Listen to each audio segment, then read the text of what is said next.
Hello শিক্ষার্থী বন্ধুরা, সকলকে আমার চ্যানেলে স্বাগতম। আজকে আমরা গণিতের সিলেবাস নিয়ে আলোচনা করব। নিবন্ধন, প্রাইমারি, বিসিএস ও অন্যান্য চাকরির ক্ষেত্রে গণিতের যে সিলেবাস রয়েছে সেটি নিয়ে আজকে আমরা আলোচনা করব। যে কোনো পরীক্ষায় ভালো করার পূর্ব শর্তই হচ্ছে সিলেবাস সম্পর্কে জানা। যদি আমরা সিলেবাস সম্পর্কে না জানি, অগোছালোভাবে পড়াশোনা করি, কখনোই কিন্তু আমরা ভালো কিছু করতে পারবো না। দেখা যাবে যে গুরুত্বপূর্ণ টপিক ছেড়ে আমরা অপ্রয়োজনীয় টপিকই বেশি পড়াশোনা করে ফেলেছি। এই কারণে আমাদের সিলেবাস সম্পর্কে জানা খুবই জরুরি। তো আজকে আমরা গণিতের 3টি পার্ট নিয়ে আলোচনা করব: পাটিগণিত, বীজগণিত এবং জ্যামিতি। গণিতের সাধারণত এই 3টি পার্ট থাকে। কোন টপিক থেকে কিভাবে প্রশ্ন আসে তা দেখব। সংখ্যা, মৌলিক সংখ্যা থেকে 2টি, দশমিক ভগ্নাংশের অঙ্ক থেকে 1টি, শতকরা অংশ থেকে 1টি, লসাগু ও গসাগু 1টি, ঐকিক নিয়ম থেকে 1টি বা 2টি, অনুপাত সমানুপাত থেকে 1টি, ধারা ও অনুক্রম থেকে 1টি, বয়স গড়ের অঙ্ক থেকে 2টি, লাভ ক্ষতি থেকে 1টি বা 2টি, সুদ কষা থেকে 1টি বা 2টি। আবার বীজগণিত অংশ থেকে রয়েছে মান নির্ণয়। এই মান নির্ণয় থেকে 1টি বা 2টি, উৎপাদক থেকে 1টি, সরল সমীকরণ থেকে 1টি, সূচক ও লগারিদম থেকে 1টি বা 2টি। এখন আসি জ্যামিতি অংশে। রেখা ও কোণ থেকে 1টি, ত্রিভুজ থেকে 1টি, ত্রিভুজ, বৃত্ত এসব থেকে 2টি। অর্থাৎ ত্রিভুজের যে বেসিক অঙ্কগুলো থাকে বা চতুর্ভুজের যে বেসিক অঙ্কগুলো থাকে, বৃত্তের পরিধি, ব্যাস, ব্যাসার্ধ নির্ণয়, এগুলো আর কি। এরপর রয়েছে পরিমিতি অংশ। এখান থেকে 1টি বা 2টি, ত্রিকোণমিতি থেকে 1টি। আমরা সিলেবাস সম্পর্কে জানলাম। টপিক ওয়াইজ একটা করে টপিক ধরে আমরা অঙ্ক করব। তো আমি আজকে শুরু করলাম সংখ্যা এবং মৌলিক সংখ্যা এই টপিক নিয়ে। তো আমি প্রতিটা টপিক ওয়াইজই অঙ্ক করাবো, যে কোন কোন চাকরির পরীক্ষায় টপিক থেকে কি কি অঙ্ক এসেছে আমি সেগুলোর সমাধানও করাবো। আশা করি সকলেই আমার সঙ্গে যুক্ত থাকবেন। আর যদি আমার চ্যানেলে নতুন হয়ে থাকেন, অবশ্যই চ্যানেলটি সাবস্ক্রাইব করে পাশে থাকবেন। তো এখানে আমরা একটি অঙ্ক দেখতে পাচ্ছি যে দশমিক যুক্ত অঙ্কের গুণ দেওয়া আছে, এটির মান আমাদেরকে নির্ণয় করতে হবে। তো সেক্ষেত্রে আমরা প্রথমে দশমিকগুলোকে উঠিয়ে সাধারণ ভগ্নাংশে পরিণত করব। দশমিকগুলো উঠানোর কিছু নিয়ম রয়েছে। তো আমরা যেটি করব, প্রথমেই ভাগ চিহ্নটি এভাবে লিখে নেব। এরপর একটা করে দশমিক আমরা উঠিয়ে দেব। দশমিক উঠিয়ে দিলে পূর্ণ সংখ্যাটি থাকে, তাহলে দশমিক উঠানোর কারণে এখানে 2, আর দশমিক উঠে গেলে 1।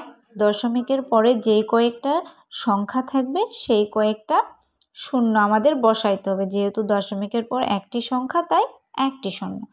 এরপর আবার দশমিক উঠাই দিলে এখানে থাকবে 3, আর দশমিকের পর 1টি সংখ্যা তাই 1টি শূন্য বসাইতে হবে। একই নিয়মে আবার পরের অংশেও আমরা করব। এখানে গুণ আছে যেহেতু গুণ চিহ্ন দিব, দশমিক উঠিয়ে দিলে থাকবে 5, আর দশমিকের পর 1টি সংখ্যা তাই আমাদেরকে 1টি শূন্য বসাইতে হবে। একইভাবে নিচেরগুলোর ক্ষেত্রেও আমরা দশমিক উঠিয়ে দিয়ে সেগুলোর আবার দশমিকের কনভার্টটিকে উপরে লিখব। যেমন এখানে দশমিক উঠিয়ে দিলে 1, আর উপরে আবার লিখব দশমিকের জন্য 1, আর দশমিকের পরে যেহেতু এখানে দশমিক উঠিয়ে দিব 1, আর দশমিকের পরে 1টি সংখ্যা তাই 1টি শূন্য। সেম একইভাবে আবার পরেরটির ক্ষেত্রে দশমিক উঠিয়ে দিলে 2, দশমিকের কারণে 1, আর দশমিকের পরে 1টি সংখ্যা তাই 1টি শূন্য।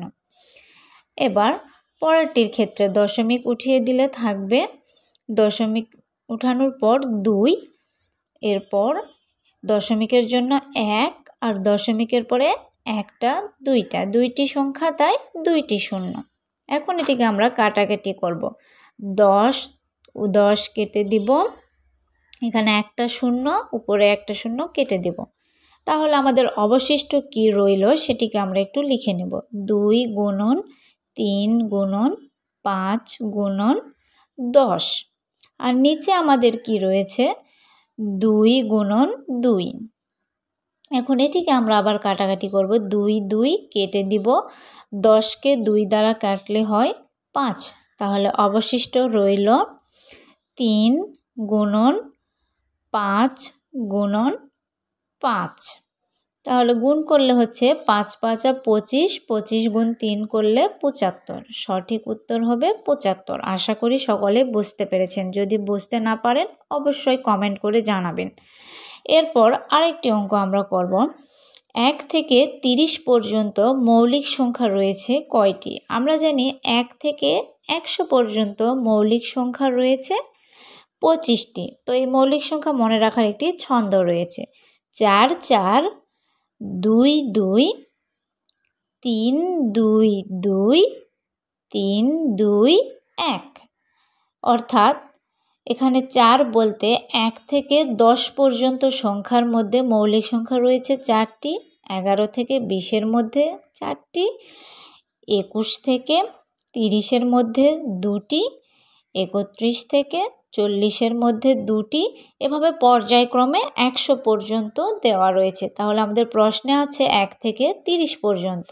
সেক্ষেত্রে আমরা দেখতে পাচ্ছি 1 থেকে 30 পর্যন্ত সংখ্যা যদি গণনা করি, 1 থেকে 10-এর মধ্যে রয়েছে 4টি, যোগ 11 থেকে 20-এর মধ্যে 4টি, যোগ 21 থেকে 30-এর মধ্যে 2টি। তাহলে টোটাল যোগ করলে হচ্ছে 10টি। অর্থাৎ 1 থেকে 30 পর্যন্ত মৌলিক সংখ্যা রয়েছে 10টি। আশা করি সকলেই বুঝতে পেরেছো। আর আমার চ্যানেলে যদি নতুন হয়ে থাকো অবশ্যই চ্যানেলটি সাবস্ক্রাইব করে এবং শেয়ার করে সবাইকে দেখার সুযোগ করে দেবেন। ধন্যবাদ সবাইকে।